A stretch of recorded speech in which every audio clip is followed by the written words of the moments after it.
Welcome to the ITSP Magazine Podcast Network. You're listening to a new episode of the Locked Down Podcast with Kayla Williams and Taylor Parsons. Cybersecurity encompasses so many facets of business risk. Wrapping your head around it can be overwhelming and stressful. Join us to learn how to tie cybersecurity strategy to overall corporate objectives and best business practices while gaining an understanding of technical and non-technical approaches to security and privacy, regardless of tenure in the field. Knowledge is power, now more than ever.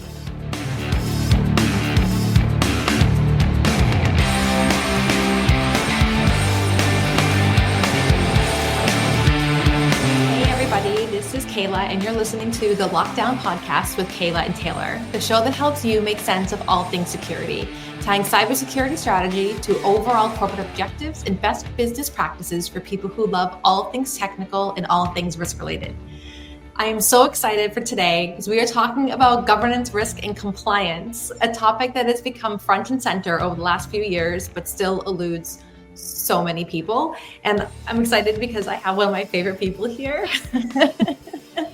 Sonal Agrawal from Sprinklr is here to talk to us about GRC, but I would allow myself to take a step back for a second and allow you to introduce yourself, please.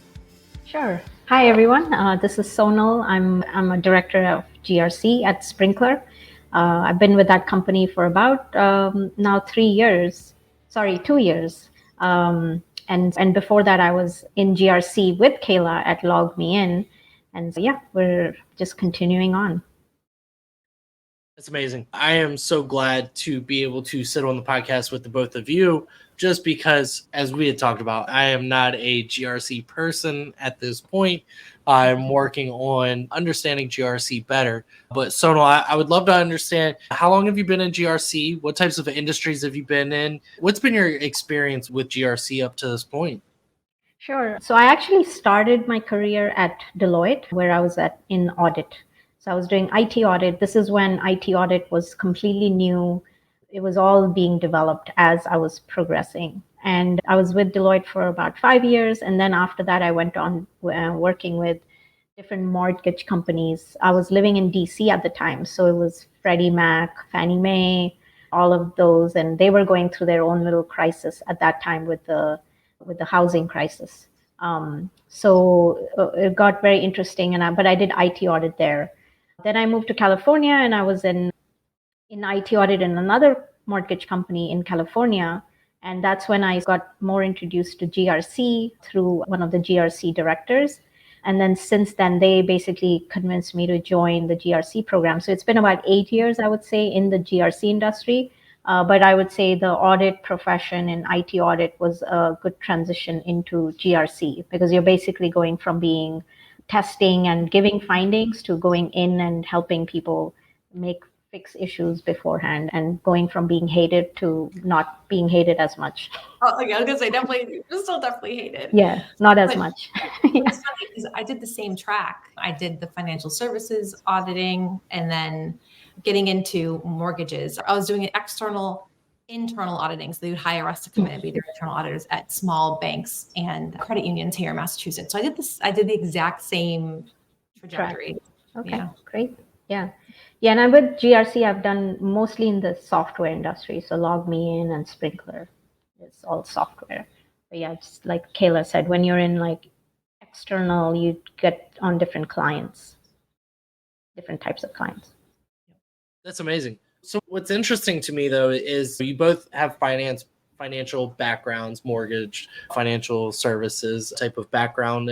And so you were doing IT audit and kind of transitioned into GRC. How does one really establish a GRC program, or how does one really transition from audit-based behaviors to having a functioning GRC team and organization within a company?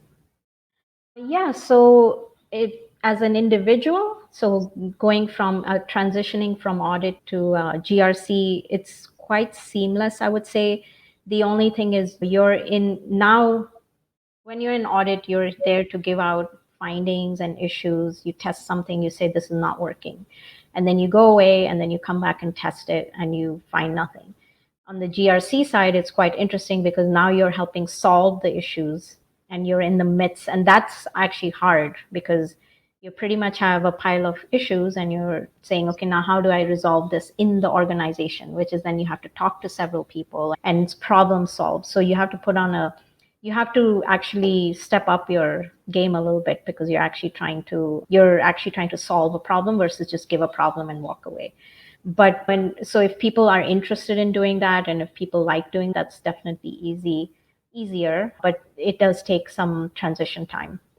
And yeah, go ahead. I was going to say, I think you're 100% right. It's more of a partnership when you're in GRC. Yeah. You're partnering with the business to understand their needs instead of just being like, you said you do A, B, and C. You're only doing A, C, and D all of a sudden pops up. That's a problem. And you're actually working better with them instead of blaming and shaming when you're in the audit world. So I think you're right, 100%. Yeah, exactly. And then in terms of setting up an GRC program, Kayla did it, and I think I just followed suit at this current company. But you want to look for, it's basically trying to find that similar you want to find the right talent. So I do look at people who've had auditing experience, but then it's also what can you do more than just sit and audit, and how do you interact with people? And how interested are you? Because you really want that interest factor as well. Like how motivated and are you to sit and problem solve? Because you're never going to know everything. And so you'll have to figure a lot of things out. So can you tell my wife that? No. Oh, okay. So it doesn't extend past GRC. Got it.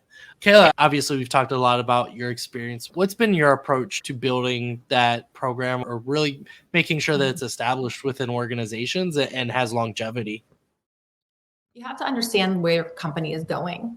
If you have a company, so when I went into LogMe and now Go2, they were already a publicly traded company. GDPR had just happened, and we actually worked on that program with the legal counsel, and there were 23 products in the portfolio at that time. I don't realize if you realize how big it was when you look back, it was massive. And you have to understand what they want to do. So when I joined, there was no talk of going private, which they ended up doing at the time. But we're like, okay, we're a publicly traded global company that has to adhere to global privacy laws, and CCPA was becoming a thing. So we knew we had to establish something that would be able to pivot, which if you haven't listened to us before, pivot's my favorite word because you have to be able to be flexible and move around. And that's really what GRC enables an industry to do, a company to do.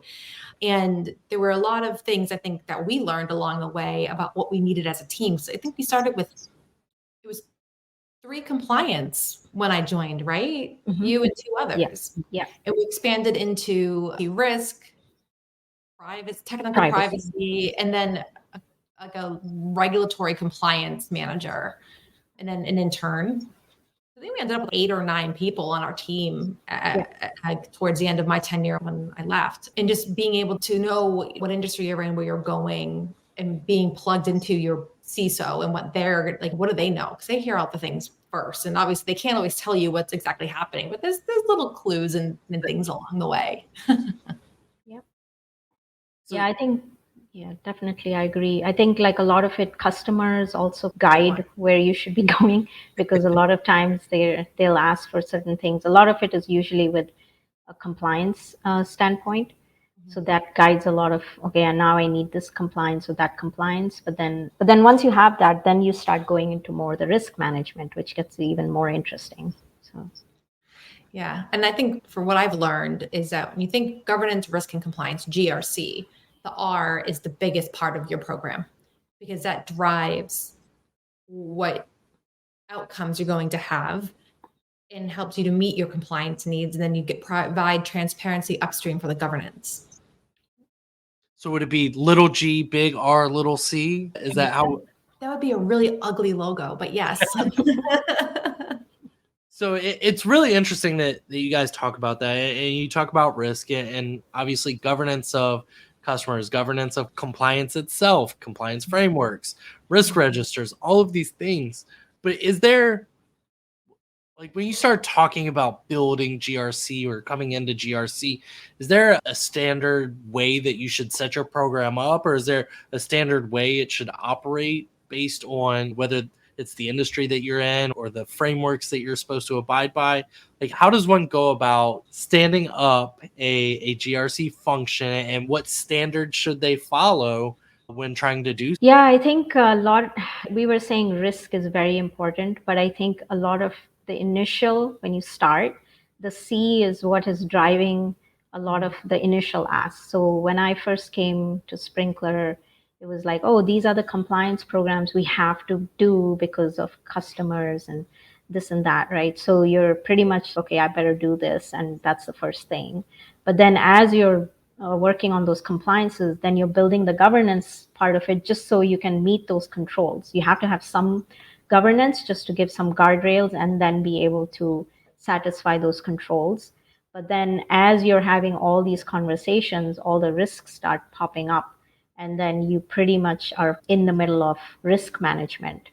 But the risk management is what drives a lot of the strategic initiatives, in my opinion, because they're usually in spaces where there is no process or there's no owner or it's completely broken and nobody wants to go there. And the risk conversations is which takes up a lot of time. But actually, when you finish it or when you're in the midst of it, you realize, oh, wow, it had such a big impact compared to like compliance, little things like, oh, you need to fix this password setting or you need to have this little approval in place and things like that. Those are all important, but not as much as like the risk part of it. Yeah, 100% agree with that, especially where we know that compliance doesn't always necessarily equal security. And What? I know that's a shocker for everyone I know, especially when someone like me can admit it, right? Yeah.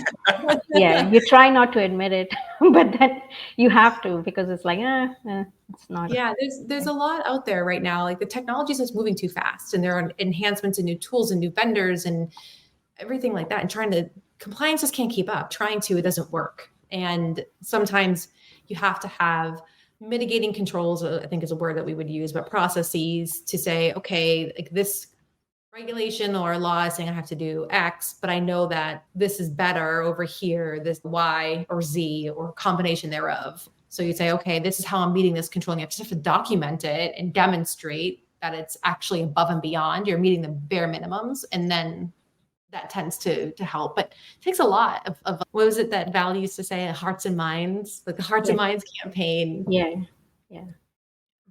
That's very interesting. So it almost sounds like that it ebbs and flows in GRC and what's taking priority and what's taking precedence. Sonal, you said when you were starting, it's almost like the C is the capital letter and the R and the G come behind it a little bit. And that kind of gets me thinking like process mapping, process flow, which leads into decision making. And decision making is impacted by trends and metrics. And when we start talking about trends, you start talking about market fit, market viability, sustainment, customer retention, all of those things. But when we talk about programs, we never really talk about like the trends of programs or the trends and growth of programs.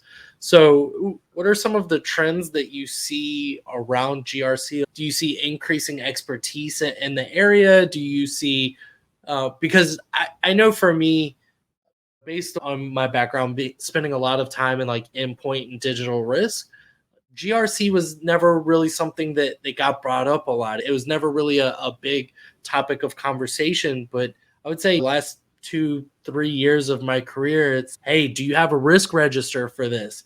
Hey, did you make sure that this change isn't going to impact this framework? That's how long you've known me for. Coincidence. Astonishing. I taught you something, so it's fine. Yeah. I'll take the win. I at least know how to spell risk register now, so that's good. So yeah, do you see like growing trends of this program and this expertise in this area, or do you think potentially maybe it's just Kayla and I talked about this on one of the episodes, but do you think it's like a short-term fad of the next hot acronym, or do you really see that this is going to continue to grow and continue to blossom? Yeah, in my opinion, I feel like my work is just increasing. There's just a lot happening every day. There's more and more.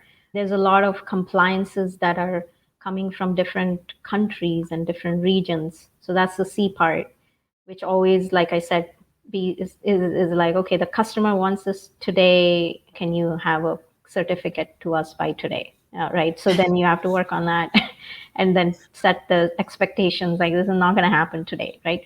But that kind of drives like then you do have to put some basic controls in place to even get that certificate. Right. But like you said, you mentioned risk register quite a few times. That I'm seeing as an ask in pretty much every questionnaire or even audits. And when I first created this risk register, I would say it was almost like it was just to fill in the risks, and it wasn't like a true risk register. But then when you actually start, okay, now I'm done with the checklist part of the risk register, but let's actually talk about risks and get through this. Then it gets really interesting, and that's where you do see a lot of change being driven. And I see it's not just me saying, "Oh, risk is so important." I actually see other teams coming to me and saying, "Hey, this is a risk that I want to report, and can we get this done? Can we get this resolved?" And so there are people, and they're even talking about risks in their own department, but also risks in other departments in the company saying, "Hey, I want this." So I would say like a lot of trending is shifting towards risk, and I do find that it's harder to find risk management professionals. Like I had a hard time recruiting for that because it's growing and there's not enough people to do that work. Compliance is slightly easier. I would say even like vendor risk management is something that is picking up a lot because we're all dependent on vendors at this point. All of that. Kayla, obviously we know that you continue to believe that GRC is just going to grow and grow. And, and I don't know that I'd necessarily disagree. I think that for me, as we continue to look at security evolution and we continue to understand developing threat landscapes, we do have to be held accountable for how are we responding? What processes are we putting in place?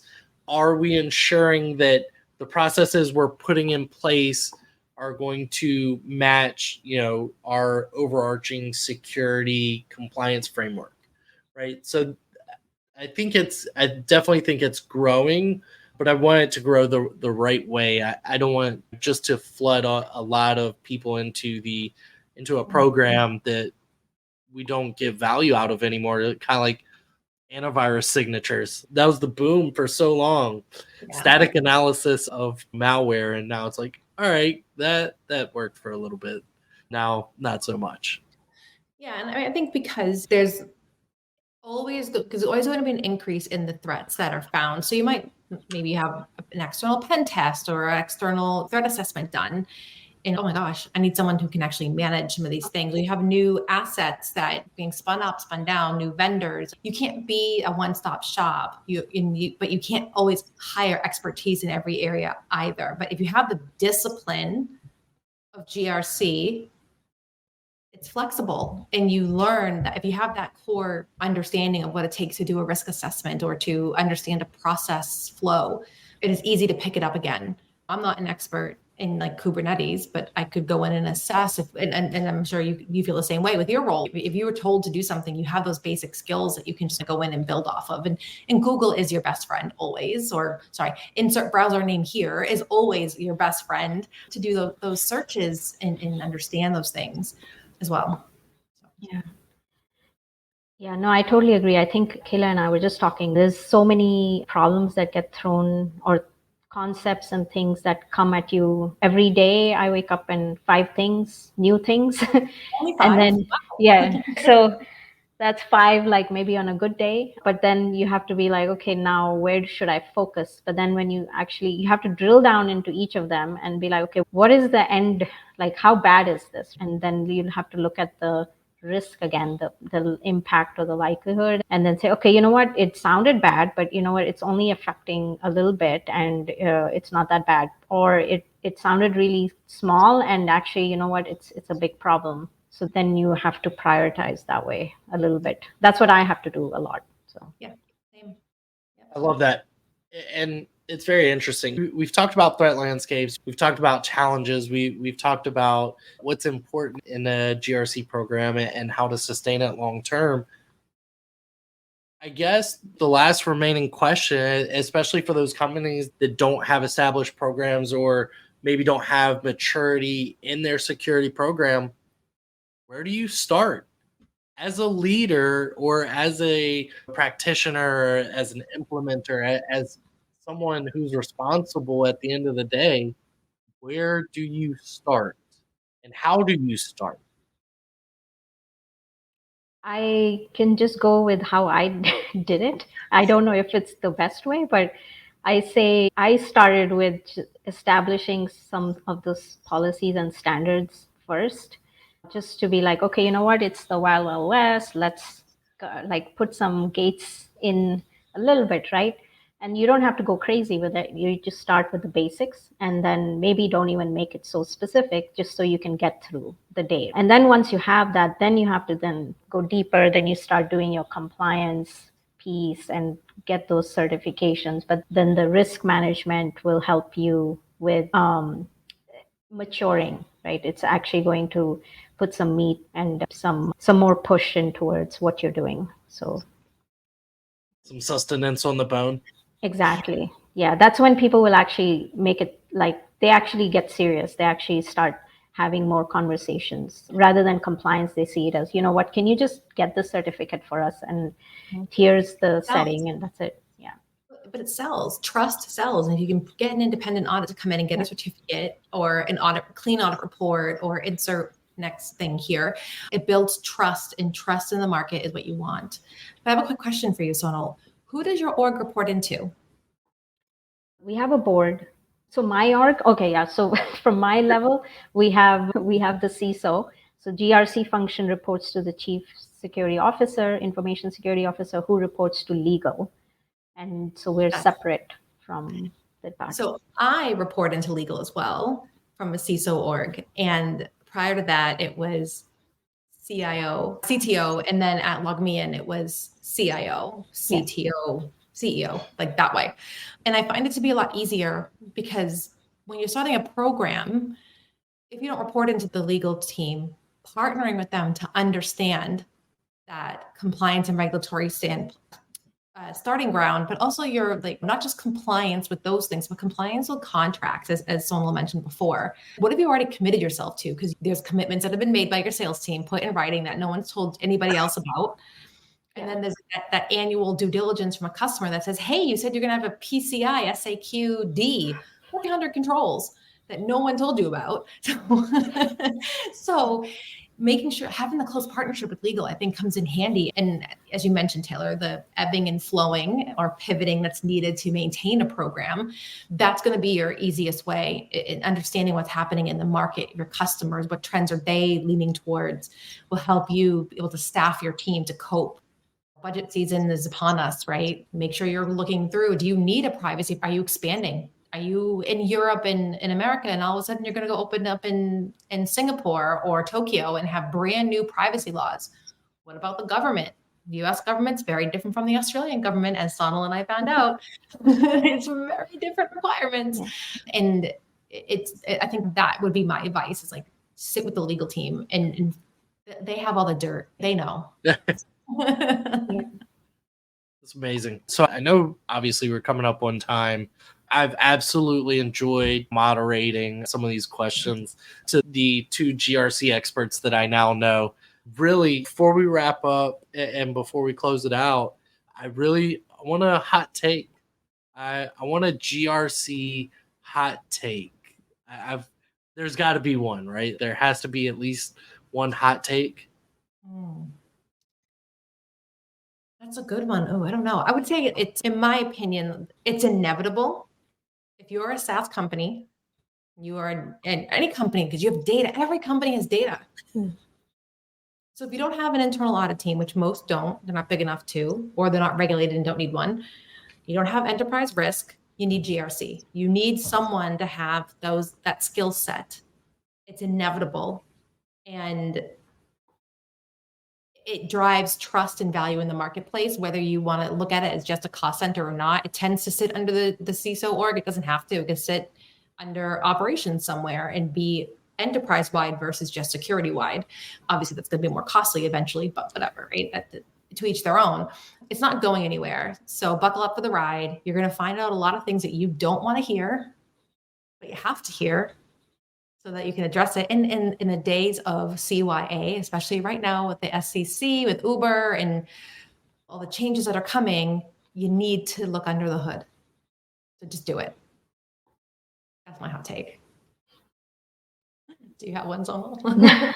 No, I think you summed it up really well. I think, like people you have to have the right people. I think it's the partnership, right? Creating the partnerships with the people that you're working with on a day-to-day basis. I would say initially when I came in, people had a little misconception of what GRC even is, right? It's, you're here to just get us certificates. But then once you partner with them and talk and have the conversations, they actually see the value, and then they'll come to you more than you go to them.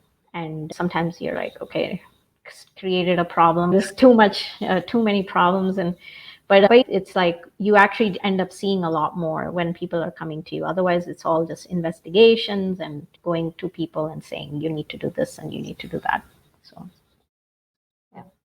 So if that is your all's hot take, I will take that. But one of the key points to you that you said is actually what leads me to my hot take. And that is, I think that the understanding or fundamentals of GRC should be covered under security awareness training annually, because you always have new employees, things change. And if you don't fundamentally understand the process and why you're going through it, you're never going to really buy in. So if we can create that security aware culture or that security centric culture and understand the fundamental application of what GRC is attempting to do, I think, like you say, you get better buy-in, you develop more trust. And I think trust comes from an understanding processes and procedures and why you're doing certain things. Secure coding isn't always fun, but it's key to business success at this point. That's my hot take. It should be included in annual security awareness training. I disagree. Yeah, that's great. Awesome. Thank you. Agreed. I love it. Sonal, I won't be the first one. Thank you so much for your time today. I really appreciate it. Your insights are as amazing as Kayla promised that they would be. So I really appreciate your time today. And I will let the two of you close us out. And we will see everyone on the next episode of Lockdown with Kayla and Tayl. Thank you. Thank you, Sonal. Appreciate your time. Thanks, everyone, for listening. Take care. Bye-bye.